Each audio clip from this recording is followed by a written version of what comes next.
Some wonders aren't meant to be understood. Some fascinations are a door best left unopened. When he understood, it was already too late. Arthur Finch was an anomaly in the modern art world. While his contemporaries chased fleeting trends, dabbling in NFTs and digital installations, Arthur clung to the tactile, the tangible. His studio, a converted warehouse loft, was a sanctuary of turpentine and linseed oil, stacked with canvases, brushes stiff with dried paint, and the faint, comforting scent of aged wood. He believed in the soul of the brush, the alchemy of pigment on linen, the deliberate dance between artist and medium.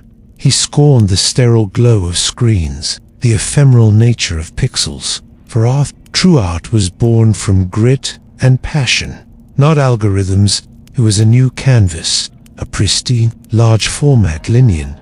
That first caught his attention. He'd ordered it from a small, independent supplier he'd never used before, drawn by a vague, almost subconscious impulse. When it arrived, it felt different, colder than it should be, even in his drafty studio, and heavier, but the quality was undeniable.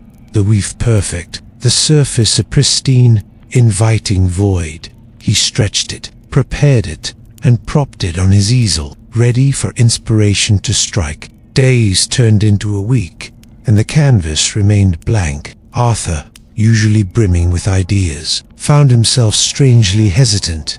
He'd stare at it, brush in hand, but nothing came. It wasn't a creative block, it was something else, a subtle resistance, a quiet expectation emanating from the canvas itself. Then, one morning, he walked into his studio and saw it, a faint, almost imperceptible smudge of color on the bottom left corner of the canvas. A deep, unsettling crimson. He hadn't put it there. He was meticulous, almost obsessive, about his workspace. He tried to wipe it off, but it was embedded in the fibers, a part of the canvas now. A shiver ran down his spine. He considered throwing it out, trashing the entire thing. This was absurd. A canvas shouldn't just paint itself. It was unsettling, a violation of his artistic control. But then, a strange, almost magnetic curiosity held him back. What was it? A trick of the light, a stray mark from a previous project he'd forgotten.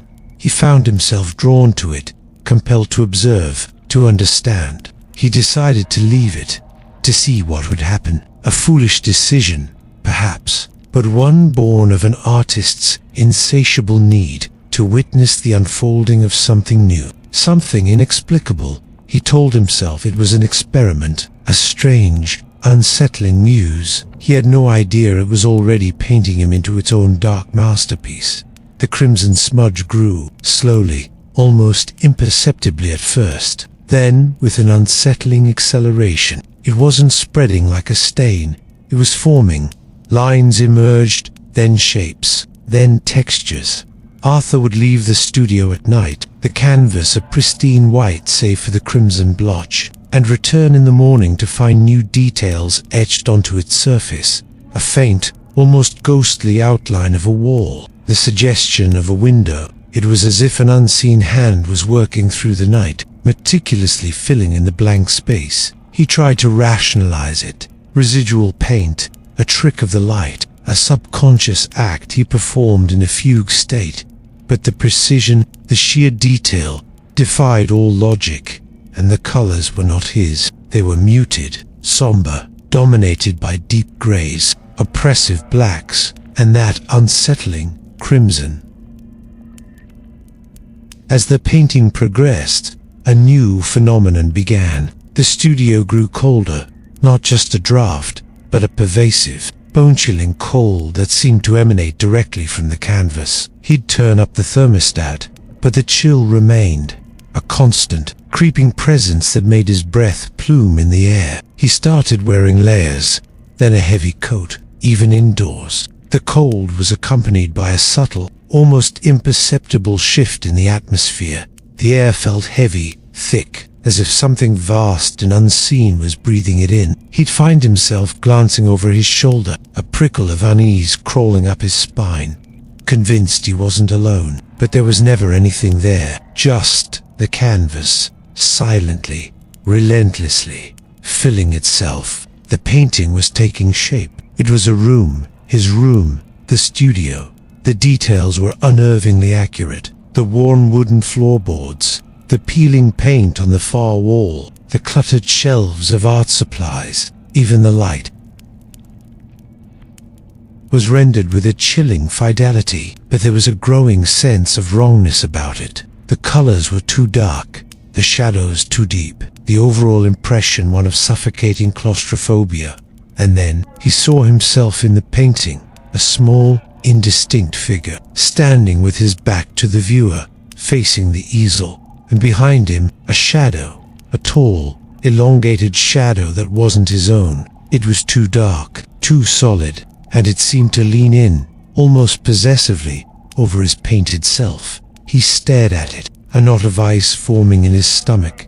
The shadow was just a formless void, but he could feel its presence, its silent observation. He felt a desperate urge to destroy the canvas, to burn it, to rip it to shreds. But the curiosity, that insatiable artistic hunger, held him captive. He had to see it finished. He had to know what it was, what it wanted. He was trapped, not by chains, but by an artist's fatal fascination with his own unfolding doom. And as the painting neared completion, the cold intensified. The air grew heavy, and the shadow in the painting seemed to deepen, to solidify, to smile. The final brushstroke. Arthur held his breath, his hand trembling, not from exhaustion, but from a profound, bone-deep terror. The cold in the studio was unbearable now, a biting, suffocating chill that felt like a physical presence. The air was thick, heavy, almost viscous, making it hard to breathe. The painting was complete. It was his studio, rendered in chilling detail. Every shadow deepened, every corner imbued with a sense of oppressive dread. The light, usually warm and inviting, was now a sickly, greyish pallor. And there he was, his painted self, standing before the easel, his back to the viewer. But then, a new detail emerged in the painting. One he hadn't painted. Behind his painted self, a door, previously unseen, began to slowly creak open within the canvas. It was a door of impossible darkness, a void within a void. From its depths, a figure began to emerge, slowly, deliberately. It was the shadow, but now it had form, a gaunt, elongated silhouette. It moved with an unsettling grace, its painted form walking toward his painted self, its featureless head tilted, a wide, predatory grin stretching across its face. Arthur felt a sudden, intense shiver, a prickle of ice crawling up his spine, and an undeniable presence behind him in the real room. He turned his head, slowly, agonizingly, his heart hammering against his ribs, and there it was, inches from his face, a monster. Its skin was a mottled gray, its features scaly, its mouth stretched into an impossible, ear-to-ear grin, revealing rows of needle-sharp teeth, and its eyes to burning, malevolent orbs of crimson light, fixed on him, filled with a predatory hunger. Arthur screamed, a raw, guttural sound ripped from his throat, but it was swallowed by the sudden, absolute silence that descended upon the studio. The air crackled with an unseen energy.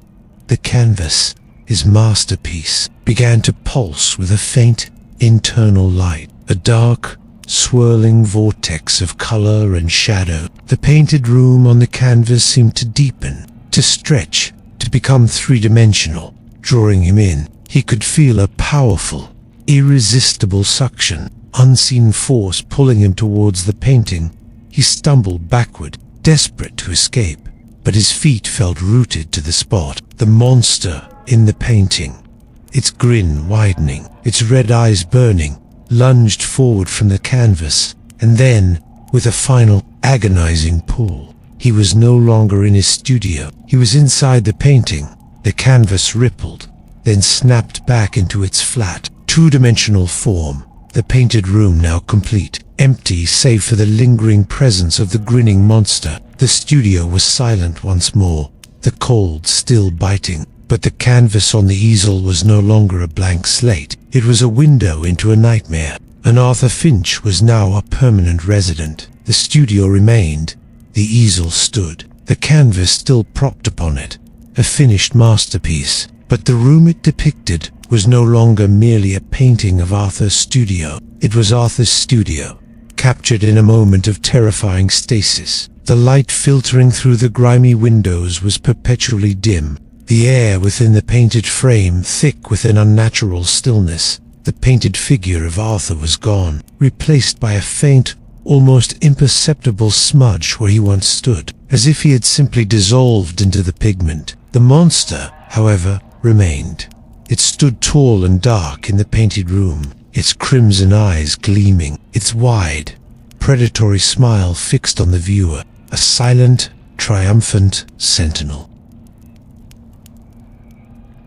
Days turned into weeks. The scent of turpentine and oil paint slowly faded from the real studio, replaced by that same pervasive, bone-chilling cold that had emanated from the canvas. Dust motes danced in the slivers of sunlight that pierced the windows, but they never settled on the canvas itself, which remained eerily pristine. Neighbors noticed Arthur's absence. Calls went unanswered. Eventually, the landlords concerned used his spare key. He found the studio exactly as Arthur had left it. Brushes scattered, tubes of paint open, a half-empty coffee mug on the workbench, and on the easel, the painting. He approached it, drawn by its unsettling realism, by the strange, almost hypnotic quality of the dark room depicted within. He felt the cold emanating from it, a cold that seemed to seep into his very bones. He saw the monster, its smile unnerving, its eyes seeming to follow him. He reached out a hand, a strange compulsion urging him to touch the canvas, to feel the texture of the painted wall. But just before his fingers made contact, he heard it, a faint, almost imperceptible whisper, like a breath against his ear, saying his name. And from the depths of the painted room, the monster's smile seemed to widen, just a fraction, as if in anticipation. The landlord recoiled, a shiver of primal fear running down his spine. He left the studio, locking the door behind him, but the image of the painted room and the grinning monster within was seared into his mind. The canvas remained on the easel, hungry void, waiting for its next observer, its next subject. A silent, and sometimes, late at night, almost imperceptible brushstroke could be heard from within the empty studio, a faint, as if the painting was still working, still creating, still consuming. Here ends our story. And remember, some stories end, others just stop. If you made it this far, thank you for listening. Leave a like and subscribe for more stories like this one.